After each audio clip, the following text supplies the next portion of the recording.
Nkoti hlala la. Wena Gatsheni hlala la.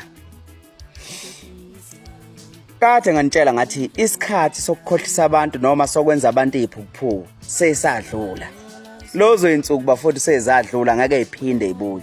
uTikTok ufika wayiqeda lonto yokuthi nizocontrol abantu. Abantu osakwazi ukubabamba ngamasende manje. Ubatshela manga. Uyabo. Yaza childish lento enenzile.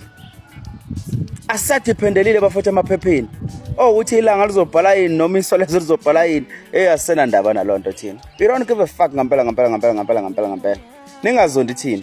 Zondanisha yina ngoba yilona lesineze platform yokuthi ngempela sikwazi ukuyikhulumela izinto ezithize. Siyazadlula bafuthi lezo insuku. Wena Gatsheni munganakile lento iattack ndizoqeda ngawo. Lo muntu lo owenze lento phela ukhuzani kahlahle lo. Lokushona lena leli. Ukhuzani lo zama ukuzenza umthandeni lapha. Lo muntu disparate uzokufaka empini zakhe naye ezimhlulayo. Ngosana wena Gatsheni kosama shem wena Gatsheni njoba isaram senkosi nje. Shem. Peye Nkosi yami. Asazi, yabona asazi. Ngiyafisa ngathi unganendlela yokuthi uphume kulento. Kodwa ngaziyo ukuthi ubuhlakani bakho bungakanani ekuthenini ukwazi ukuphuma kulento. Ngoba Nkosi yami nengoma yakho ngathi ithule kulezi insuku. Manje angazi mfowethu ukuthi uzoyilekelela kanjani. Kodwa nje decision yakho ayibanga right. Lento iattack.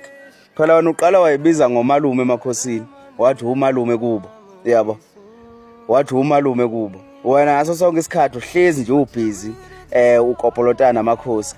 Lo muntu lo uyaku-attack lo muntu. And wena ubonanga ukuthi uyaku-attack. Njengamanje usekufakile ke emasimbeni usuzonuka njengaye ngqo.